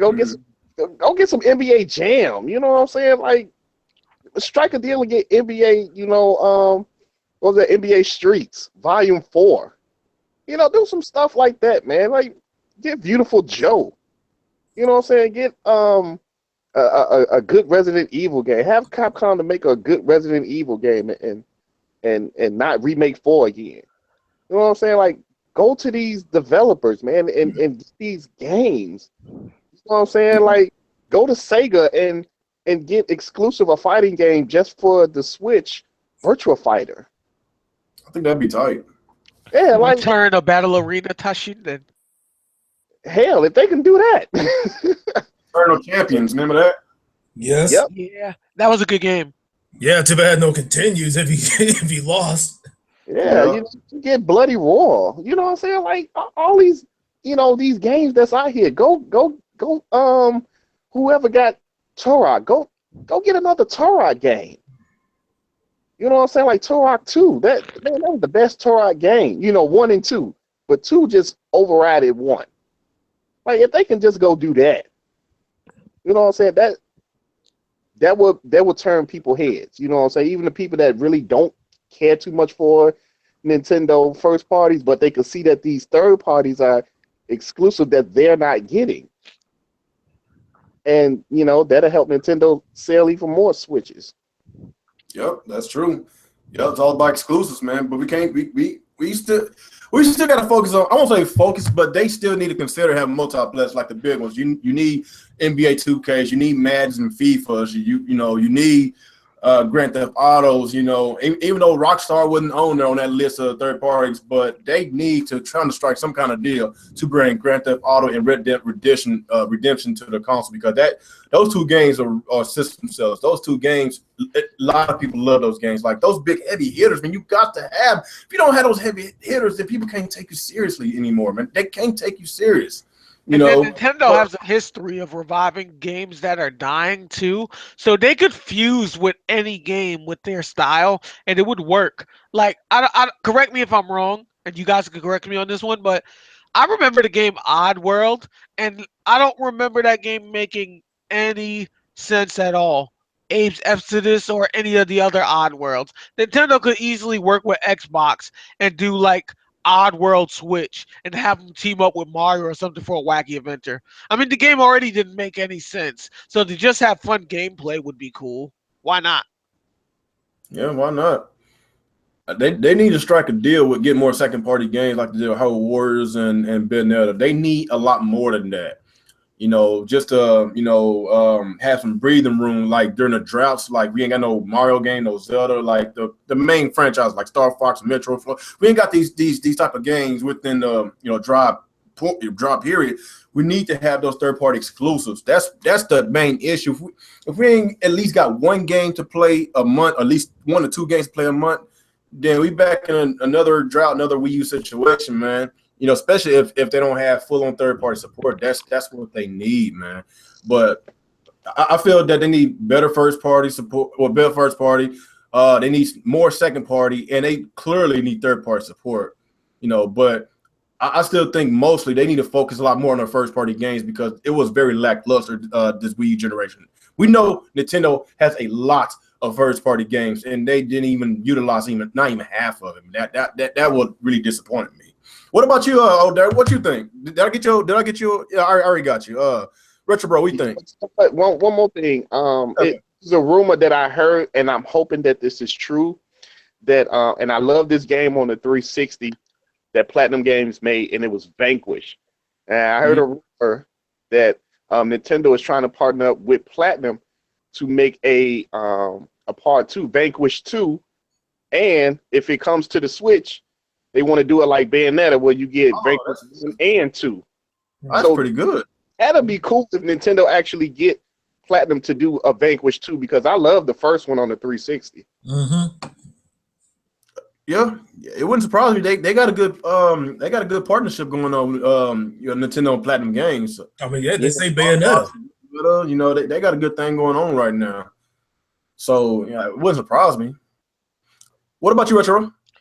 Like with me, I think that Nintendo, even though they're trying to get more third-party support from other companies that don't really agree with their style, they have enough companies as it is right now that they could work with that they're not fully utilizing. Like, I mean, them and Sega are apparently roommates right now. So if they got more Sega games other than Sonic, it could be amazing. Like the return of Contra and stuff like that. And even like let's say Smash Bros. Introduced some Power Stone characters. I mean, Power Stone had that same format anyway, so I think that would be pretty cool to do little stuff like that. Yeah. And then they like, Go ahead. and then they like doing little amiibos. They could sell more amiibos instead of just having a Sonic amiibo. If they did like the Chows as amiibos and stuff like that, and then made it exclusive to Sonic games. Like they could do a lot with a lot of other characters that they don't use. And I feel like with the 3DS, there's a lot more of these characters they use for other like platforms that they should put on their consoles. Like I don't know if you guys know, but Gunstar Heroes still makes games, but they're all on the 3DS. And they're good ones too. Yeah. They have one called Gunstar Heroes Advance, and it's almost like the same story as the original one with red and blue, but they added some new weapons and some changes to the story. Then there's another one called Gunstar Guardians, and they have 3 completely different characters, and they each have different attacks, different elementals. One's a speed type, one's an attack type, one's a defense type, and you can even get like a demon mode with different powers and different auras. It was really good. Okay. But that's all I got. You just speaking of Sega, man. I wish Nintendo would have bought them out a long time ago. Just think if they revive all those older IPs you can only get on Nintendo's consoles, man. Then that would be great, man. Especially if you grew up, a Sega fan like myself. Like a lot of those Dreamcast games getting rebooted, onto the freaking Switch. Same developers making successor to those games like Power Stone. No, that's not Sega. That's Capcom. That's Capcom. But that was exclusive on the Dreamcast. Yeah, it was exclusive on Dreamcast. Yeah. Yeah. So basically, if they could get those type of games back, on the Nintendo system, only for Nintendo, like I think that would be really great. Considering even though the Dreamcast been out for like a couple of years, but they had like a lot of great games on that system in a short amount of time. Yeah, thank PS2 for that. See, that's the thing with Sega. Sega could get their money back so fast if they were willing to invest more into different things. Like they have enough games to do it, and they could even pull a Konami. Like they could be like, hey, we're gonna give a lot of companies different games of ours to sell, and we're gonna do slots at the same time. Like they could reenact the Casino Zone and do Sonic slots and stuff and sell those too. Like they'd be good to go. They could do both at the same time. Sega, they kind of just, I won't say they like Nintendo, but as far as IP goes, they got a lot of IPs, lots of IPs. They're just as iconic too, because whenever people talk about the console wars, the only one that a lot of people really consider relevant was Sega versus Super Nintendo. Well, like I said, they got a lot of IPs they don't utilize no more. You got Alex the Kid, you got Shining Force, Fantasy Star, Vector Man. They got a lot of IPs. Yo, Vector Man was the game though. Yeah. Oh, I got both of them back here, 1 and 2. I love them. That game was so hard. They gave you the cheat codes day one, just like Grand Theft Auto, but then had them nerve to insult you. Like when you beat the game, it'd be like, congratulations, now play without cheating. Like it knew you cheated. One of my favorite franchises. Games. If you love Ninja Gaiden, you love Shinobi. Oh my gosh, Shinobi 3 I love that game. Shinobi is fire. The first time I played was on PlayStation 1. It was the one where you do all those combos and they do the cinematic scenes. And then I played the older ones after that. I like that game. Oh, yeah, that's what I'm saying.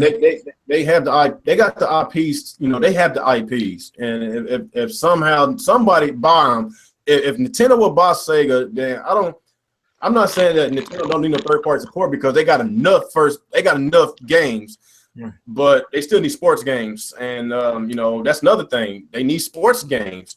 They need, you know, sports apps on their console in which the Wii never offer. You get on the Xbox One, you get on the PS4. Like, sports is really popular. Like, they need that on the consoles, man. That's a lot of stuff Nintendo needs, man. Did I go with you, Sensor? No, not yet. What's your thoughts about it? You pretty much covered some of it on.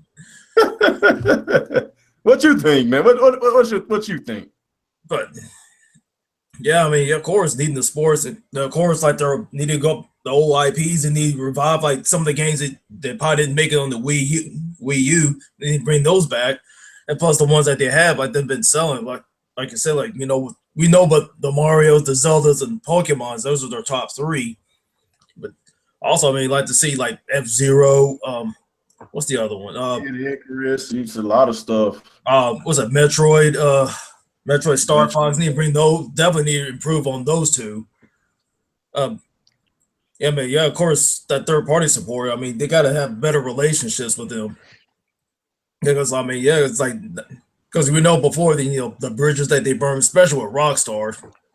Like I said this before, it'll take a miracle for those two to even squash their beef and do business together. But that's just wishful thinking on that. But it is wishful thinking. I guess, Oh, go ahead. Oh, no, I was about, no, I don't want to sound like no Sega fanboy because Alex, you gonna make fun of me. Go ahead. I mean, yeah, that'd be cool to bring like, for like, since Nintendo's got Bayonetta tied up, I mean, it'd be nice if Nintendo reached to like Capcom, so like say, hey, let's do a crossover with Bayonetta and Devil May Cry because they're so similar, because yeah, remember Bayonetta's a Sega IP. That's a Sega IP, Bayonetta. Oh yeah. Wow, I didn't know that. It was. I mean, but Sega dropped it, and Nintendo picked it up. No, they didn't want to publish. They didn't want to publish it, and that's what it was. But it's still owned by Sega. Wow, didn't know that. But I bet you a lot of y'all didn't know that. That's a Sega game. I mean, I know it was sold by them. Sega didn't want to focus on it because they were concerned about Sonic. And that what frustrates me the most about Sega. I love Sega, but like we got too many damn Sonic games, man. Most of them weren't that great. Yeah, that's because they're not willing to accept the truth. Like having better graphics is good, but at the speed you want Sonic games to run at, it's not practical to try to run at those speeds with graphics. I mean, let's look at the best graphical games out right now. Call of Duty has really good graphics. I think we can all agree to that, even though it's a casual game. It's not very fast. The Witcher 3 is arguably one of the best looking games graphically ever made right now. But the combat is way too slow.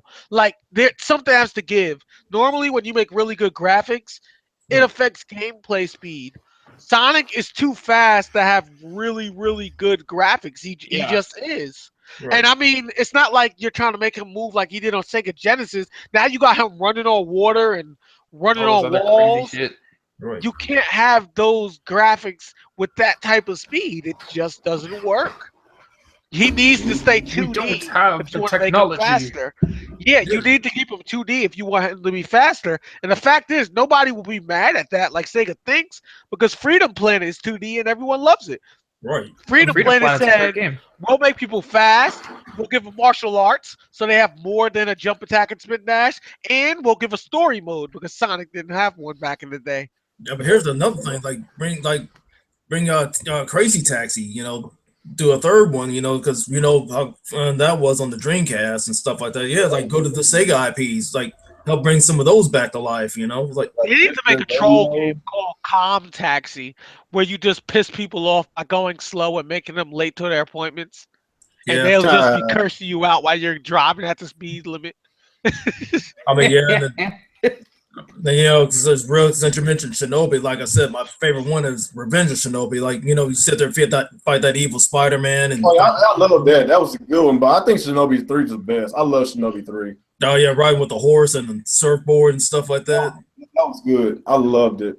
But they kind of fucked it up on the Sega Saturn. I did not like that. Yeah. I don't know if you played that one, but the movement was slow. It was, oh my God. Yeah, but the Sega Genesis version was, it's a classic. All right, let me ask you this: have you played the?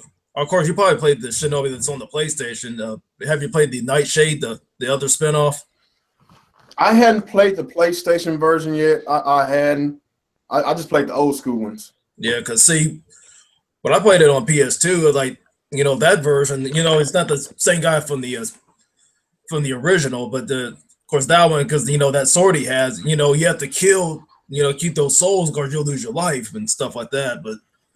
But to me, I like the Joe Masashi version, because he's old school and the stuff that he learned over the years and stuff. And of course, old girl Hatsuma, I think that's her name from Nightshade. She's awesome in her own way. But something like that. You can bring them back to the Switch. Like make a game you can use all three of them. Use all three of their skills. Got a variety.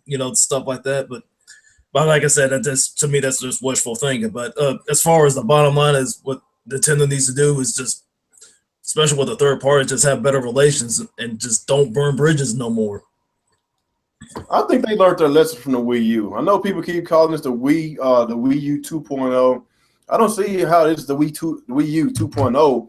And the Wii U is a home console. And the home console, we have a fucking touchpad. We have a gamepad in our hand. We got a tablet in our hand.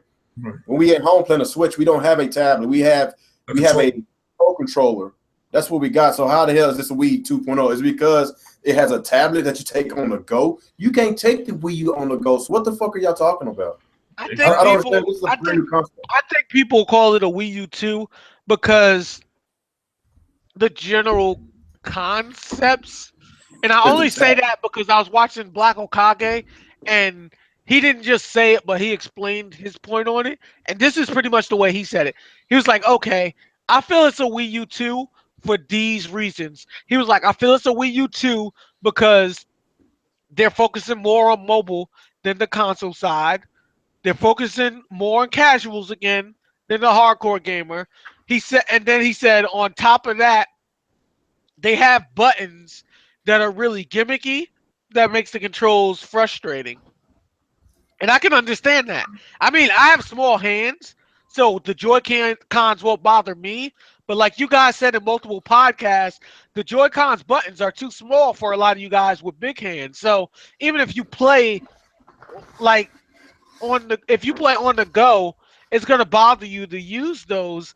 And even if you play on console, you still can't, like in the console docking bay, you still can't use those. So if you get a controller, which makes it better, you're paying extra money for that because it's not coming with the controller. It's only small when you're using the one Joy-Con on its side. When you're using it normally, like two together, it's fine. I mean, I see what you mean, but that's still kind of small for people with big hands. Like a 3DS don't bother me, but like Real said, the 3DS was still too small for him. Using both of them together would be like a 3DS. So if you have big hands, you would still have the same issue Real would with the 3DS. You know what I mean? Like it doesn't affect me personally, but if you have big hands, it would be the equivalent of playing a 3DS. So if your hands are too big for a 3DS, that would still be a problem for you. And knowing that, hey, I can use the controller on the console, yeah, if but I keep I look at it this way: there's over 50 million 3DS users, so I don't think it's that big of a problem. Because a lot of my kids that has 3DSs. That's what it is. Right. But again, well, it's also the design of 3DS games. You got to remember that console games are more active than 3DS games. Like 3DS games are designed to be turn-based for a lot of your actions, where traditional console games or even a lot of PC games don't give you the time to think. Like if you play Phoenix Wright, the action doesn't happen until you do it. If you play Pokemon, the action doesn't happen until you do it. A lot of the anime games on 3DS don't happen until you do it. So you don't have to rush your movements. But if you're in a situation where you got to rush your movements, like say maybe a Splatoon or Bayonetta or Smash Bros, they don't work mobile. Because Smash Bros 3DS was frustrating for that same reason. Yeah. that's why I'm happy. I'm happy to get this Switch, man. I see a lot of good in this, man. Console gaming on the go. You know, sometimes I be busy. Sometimes I take when I have my Vita, I used to take my Vita with me everywhere I go because at one point I did love the Vita. I was playing Marvel vs. Capcom 3. I played the Uncharted game that was on the Vita. They actually had some games on the Vita at first, and until it basically had a huge drought. So that's when I traded in. But the Vita was a really good handheld. It just lacked games. That's what I don't know. Like if you look at the Switch, if you've seen what they showed, and you think that it's just another Wii U, I think you missed the entire concept of what's going on here. You can play this thing like a normal controller at home on your TV with a standard controller, or you can take it on the go with little weird controllers and have a gimmicky day if you want. But you can play this thing like a normal console, just like you would your Xbox or PlayStation. That is something the Wii U couldn't do because the Pro controller was restricted to only certain actions and only certain games. It's like I understand your point, but I understand the Black Okage's point too. What he's saying is that it's cool that you can buy the Pro Pad, but it's still frustrating from a consumer's point that you have to buy the Pro Pad. Like you know what I mean? Like if you have big hands and you can't use the Joy-Con, you're forced to buy that controller. So he feels like, hey, not saying that it should come with two controllers like the Joy-Con and two Pro Pads, but it should come with the Joy-Cons and at least one controller. So if your hands are too big to use the Joy-Con, you should automatically have that Pro controller. That's what he means, and I understand that because it's making it now to where if you're literally physically unable to do it because your hands are too big, you have to buy it, and that's not fair. It's a bias. You know what's not fair? Putting in an extra $50 cost for everyone that's only going to affect a small minority of people. Yeah. That's not fair. Yeah, because like I mean that Pro control from the Wii U, I mean, yeah, it was $50 on the side. Like that was stupid. Like like let's say 10% of people have problem using the Joy-Cons on the little dock because their hands are too big. Right. 90% of other people have to pay more now because of those 10%. No, not happening. That's not fair to anybody. Well, that's true too. Yeah, because I mean, you're gonna get off of playing those Joy-Cons. You're gonna get off. Everybody that's in the chat, man, let's get these questions out because we got like about 15-20 minutes left because I want to do this. How long? We about reached our 2 hours. Did we? What time did we start already? Yeah, it's 10:40. We started at 8:35 and it's 10:14. Yeah, Retro's okay, we check out almost that Tomb Raider. Yep. Okay, so yeah, guys, questions. Get these questions out so we end this podcast. Hey, I keep going. I'll just telling everybody to get their questions out. But yeah, like overall, personally for me, it's a great system. Like even if they don't have the third parties I want, there's a lot of other first party Nintendo games I like that I can play on the go and enjoy. But that's personally just speaking for me. Oh, here's a question. This is from Dave J. It says, do you think the NS lost both the strong point of the console and the handheld? Not strong for the console, not enough memory, can't charge on the go, and anti-digital. I can take that one if you want me to. Go ahead. Okay, from the console side, there are quite a lot of weaknesses, but I feel like when you kind of compromise and meet something halfway, it's never 50-50, if that makes any sense. Like for some of you guys, like it's almost the same as a relationship. You try to do things 50-50, but there's always somebody that has to compromise more to make it work. So in this case, a lot of the mobile stuff works out a lot better because they tried to meet it halfway. So some of the console things that you could have had suffers to some extent. But on the other hand, we're also in a generation where all-in-one technology, small and compact, is more important.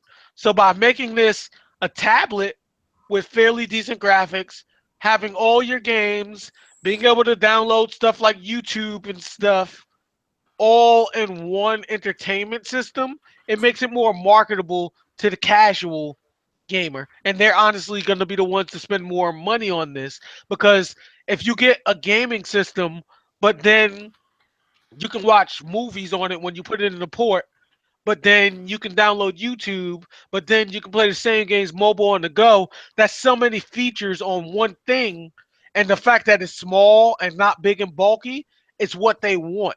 It's giving everybody what they want with these current generation trends. So it shows that Nintendo is trying to change with the times to some extent, and I I commend think they're them giving for that. everybody more freedom. They're trying to give everybody freedom of what they want. If they want to use the Joy-Cons, use. If you want to use the Pro Controller, use. If you just want to just do the touch screen on the tablet, it's reported that it's going to be multi-touch screen, so they might have some controls on that on just the touch on the touch screen. So I think it's a variety of what I think it's whatever however you want to play it.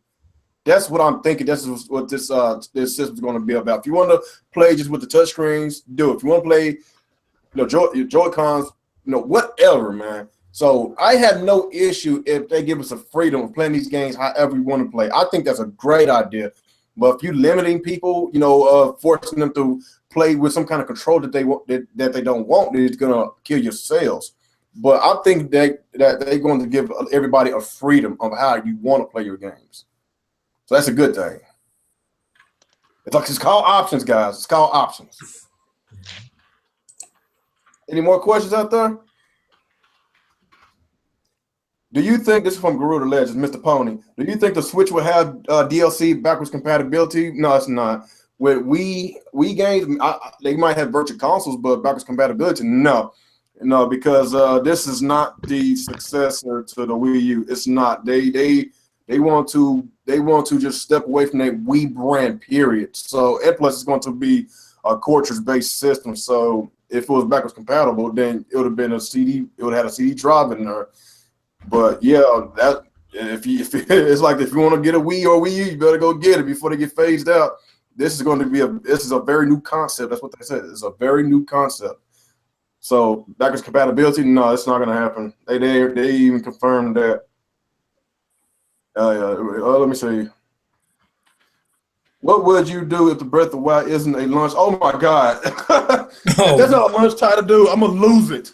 I am going to lose it. I'll be fucking furious. Man, of all the years of teaching this thing, like Jesus Christ, I will freaking be pissed. A lot of people still pissed because we didn't get that tech demo type graphics. And if this thing gets delayed, if Twilight Princess looked like that tech demo, I would have been so happy. Oh my God! But all we got was that half-ass remaster with shitty textures. All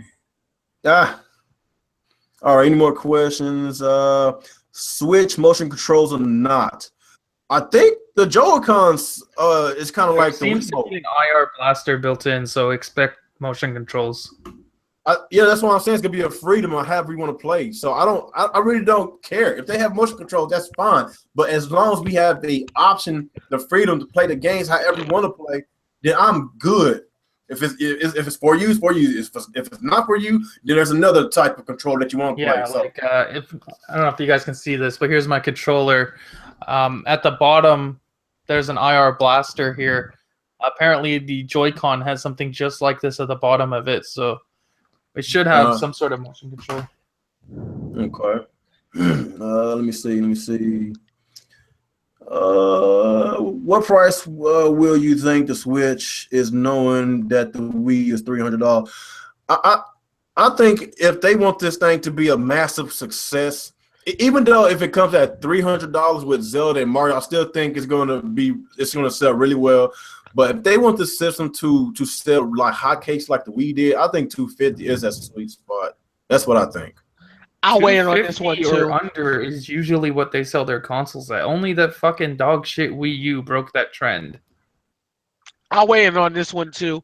I think it all depends on the specs of this thing, because we don't have any of that yet, and the specs are really ultimately going to determine the price, because how much they have to spend on the particular specs will determine it. I will say, if they confirm that it's the Tegra 1, then 200 to 250 should be ideal, and anything above that for a Tegra 1 would be a complete ripoff. However, if they use the Tegra 2, then we can look for anywhere from 3 to 350, and anything beyond that would be a ripoff. So it all depends on what Nintendo confirms they're going to be messing with, because the specs are ultimately going to determine what they can do that'd be reasonable to us without them breaking their own pockets. Yeah, and Nintendo they don't want to break even. They like to make profits. So Exactly. yeah, I don't expect no $200 console. It's not going to happen. No. I guess we got a question from EJ Johnson. Who is y'all guys' favorite female video game character? I know you say Bayonetta, but this generation got Lara Croft. Oh, Laura. Yeah, I go Laura with this one. Yeah, I love the she's reboot Tomb Raider game, the definitive edition, and whenever the Rise of Tomb Raider came out, I was like, oh my god, I just fucking love it. I have more of an emotional attachment to Laura because of all the shit we went through together in those games. But like Bayonetta is just such a badass bitch. I would have to say Lara Croft for 3 realistic reasons. 1, she has guns. 2, she got booty and I like snow bunnies. And 3, she ain't a hoe, because Bayonetta is. You're black. You're supposed to like snow bunnies. You're black. Yep, I love my winter sports. All right, what else? What else? Hope I ain't missed nobody. Y'all say anything? Any more questions, guys? Like Dave, did you not read Dave's J thing? So the NS does not support USB hard drives, and apparently the game cartridge can also hold up to 128 gigabytes of storage. Is that factual news? That's the rumor that came out today, apparently. Well, here's what I'll say about that. Not sure if that's true, but if they're giving that much memory, as much as I think USB hard drives are important for all devices, it's like if they're giving that much memory, I think I could let that go to some extent. But on the other hand, it's still bad because, like we talked about in ActivesiN the other night, Nintendo has companies that makes different things, kind of like how they make the little thing for the 3DS where you can record your games and stuff. Yeah. And you would need a USB for that. So if they decide to make something that works like that for the Switch with no USB support, they're blocking those companies from being able to make things for you to make YouTube videos. So they're still doing anti-consumer practices to stop you from doing things like that. I just don't understand what is the point of not allowing external hard drives. Like, what is so bad about? Like, what if people want to download games and not buy the cartridges? Yeah, this you thing run out of space. Probably doesn't have that much internal storage.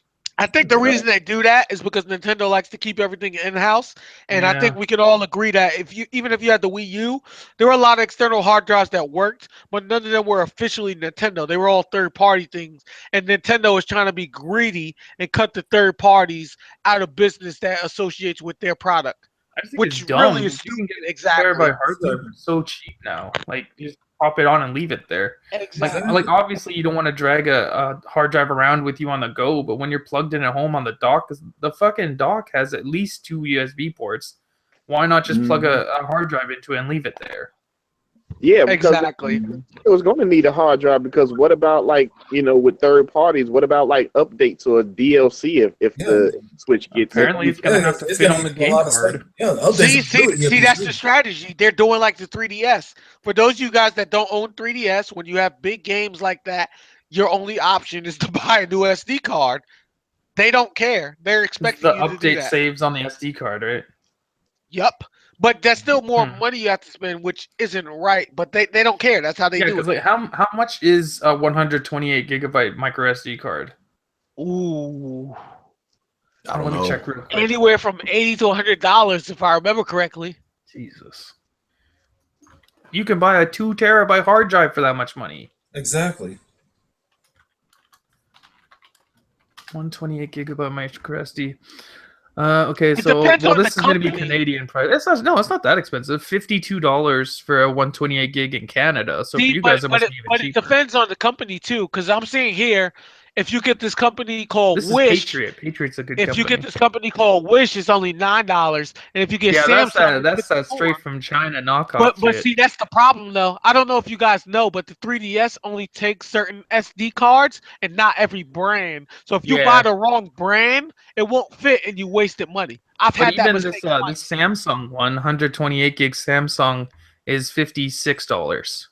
See, and that's a good deal too, but I've never tried a Samsung, so I'm not sure if it fits in the 3DS. I usually get a Data or a Patriot.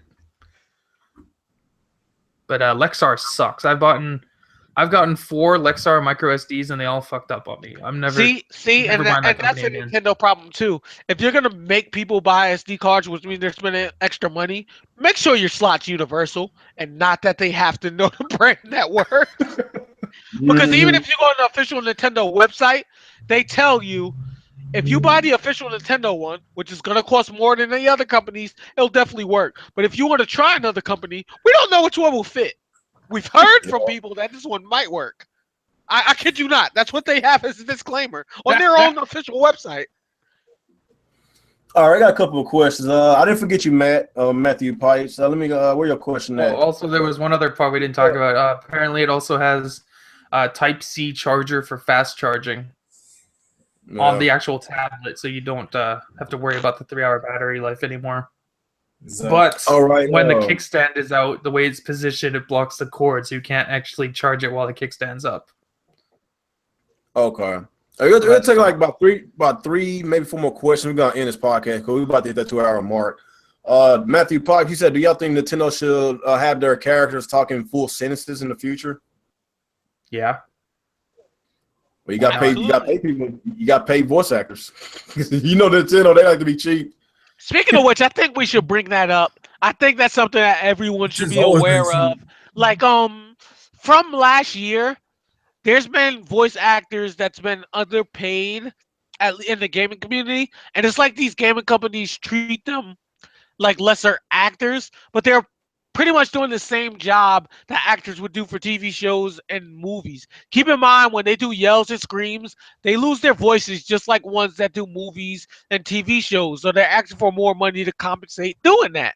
And they're currently on strike. It's been like this since last year. So they're still on strike now to get negotiations because they never really got them last year.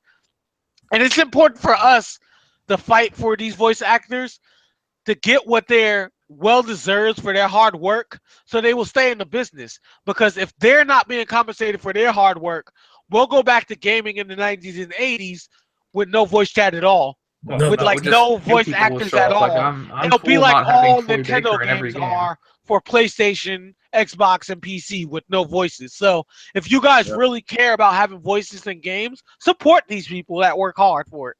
Exactly. Yeah. All right, we got a question from Scott Lemon. I think you're new to my channel. Thanks for coming out. He said, "How can Nintendo make a new Mario Maker or Zelda Maker game for the Switch? How can they do that?" They probably can't. You do need 2 screens for that to do it correctly. Yeah. You just have to play that on your next 3DS, I guess. 3DS or just continue to play the Mario Maker on the Wii U because the Switch is a very new concept. They basically what Nintendo is doing, they trying to basically act like the Wii U never happened because it was the 2-screen experience for home console was a stupid idea. Yeah, it was a bad idea having 2-screen experiences. You know, it worked with the handhelds, but it did not work with the console. And of course, this next console is going to have another screen, but when you playing at home, they don't work in tandem though. Yeah, you have to put it in the dock, so it's an old different concept. So yeah, it sucks for the people that actually want a 2-screen experience, but financially, Nintendo can't take another hit like they did with the Wii U. Like the general public, they didn't want it. Yeah, they didn't want it. Very clear people didn't want it. Right. Yeah. So if you want to keep your 2-screen experience, stay on the Wii U, keep having your droughts, and the rest of us will move on. Oh damn. True. All right, I don't see any. Nintendo needs to stop making consoles and just make games on PS4. Oh God. Not happy. I know we did brought that up in the podcast a few weeks ago about them making hardware, and they probably better off going, just making software. I think their games would be a lot more better if they just go software. But putting, I don't know about that. They're not going to do that until they literally can't sell consoles anymore. And if they do put their games on Xbox, PC, and PS4, I'll be happy. But until that day, like they're just going to keep trying. Nintendo will never be in that situation because what people don't understand is they may not be masters of gaming, but they're masters of business. They're and being also masters of penny pinching. Exactly. Like if gaming flops, You best believe at Universal Studios those rides are gonna be fire. In fact, I'm taking a vacation there, and my girlfriend lives in Canada, and I will pay for her to go with me. That's gonna be like $3,000 out of my pocket. I'm a college student, so imagine people that got money. That's Yeah, I'm gonna spending fly to go my there. ass there day one to go on Exactly, that like shit. it's gonna be fire. Right. Yeah. I guess I'm gonna stop with that. We should actually go there all together and have a real talk with the Real Gamer live from there. Yo, that would be raw. Yeah, I would buy churros for the whole squad. Okay. We're gonna stop there, guys. I think we just hit the 2-hour mark. Gotta wake up 4:30 in the morning. I'm tired. I had a long day at work, but tomorrow's Friday. Thank God it's Friday. Oh my God, it's been a long week for me, man. TGIF. I'm so fucking tired right now. I had a long ass day at work. I just want to relax now. Yeah, Hey, but like Saturday mornings. It's 9:30 my time. It's 7:30 your time now, so at least you got some time. Yeah, I I got some time to relax. 32 my time. I gotta go to it's 10 o'clock your time, so yeah, I'm tired. It's time. This It's is my time last to day meet of that. school. This is my weekend. I'm about to play Rise of Tomb Raider all night. Nice. And I'm ordering Chinese food. Yeah. Anyway, guys, this was a hell of a podcast. Really good podcast. Had lots of fun. We actually talked other subjects besides Nintendo today. It's been really just Nintendo only this past week because it's just been nothing but Nintendo news and the reveal of the console and the speculations and the hype and all that. So, like I say, man, that's one of the main reasons why my Nintendo content on this channel had dropped tremendously, because it was just so dry out there. Like, I don't want to keep reporting rumors, and I will be freaking lying to myself if I want to get hype over rumors. So since we got the Switch out, we know how it looks, we know the concept of it. I'm pretty excited about it. So I'm gonna keep talking about it. And y'all Xbox guys out there, yes, I'm still the Xbox channel as well. I still like Xbox. I'm still talking about Xbox. He's lying. He was just an Xbox refugee. Whatever. I'm gonna still talk ran about to Phil's arms and took a hug while Kimishima was waiting. No. I'm still talking about Xbox, man. I still love my Xbox. Xbox is the best box this generation. I'm being for real. But it's just Nintendo caught my attention, man. Of course, I love Nintendo as well too. So like I say, expect more Xbox content on this channel. I'm trying to push as much content out as I can. I did promise y'all that. I did say I was gonna have a lot more content, and I'm trying here. So yeah, man, we talk about Bethesda. We talk about the PS4 Pro Match League getting 8.4 teraflops. Talk about some fuckboys and talk about some Nintendo. So it was a hell of a podcast. Good show. Love the support y'all guys have been giving me. I think we went up to like 32 views for like about an hour or something like that. So appreciate the support and everything. Subscribe to this channel if you're not subscribed to it. Subscribe to my buddies. That's in this podcast. Their link in the description will be in below. Whenever the Switch comes out, I'm pretty sure a lot of y'all is going to get one. I'm gonna give away some games.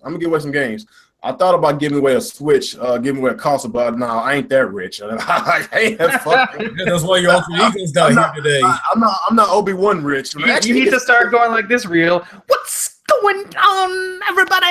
If you want to start affording consoles to give out. Look here, if Nintendo start paying me money, I will do that myself. I will sell so fast. I'm just giving y'all a heads up for my loyal subscribers, loyal people that's been in my podcast every week, man. Just a heads up.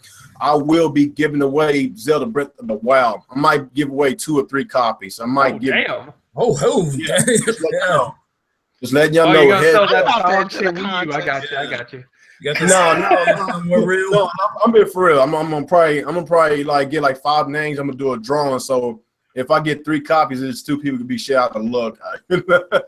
But like I say, man, appreciate everybody's support, and I'm for real. I'm sticking by my promise, man. Whenever Zelda Breath of the Wild come out, I'm giving away a couple of copies, at least 2 for now. But I guess that's about it, man. Good podcast. Really appreciate everybody's support, and let's go and get to our intros, man. Well, not intros, outro. Let's start with you, Mr. Alex. What's going on, people? ActivesiN here, and you heard him say it. He's gonna give out 3 copies of Zelda when it comes out. You hold him to his word. Don't let him weasel out of it. But yeah, we got a lot of good stuff to talk about today. A lot of Nintendo, some crazy ass ponies talking about titty flops that they don't know anything about. and Bethesda's acting a fool. Bethesda, you used to be a top-tier company. You really shit the bed here, guys. You fucking anti-consumer bunch of bums. But yeah, Nintendo Switch is awesome. Yeah, that's about it, I guess. This was a lot of fun this week. All right, appreciate you, man. All right, let's go with you, Dirty.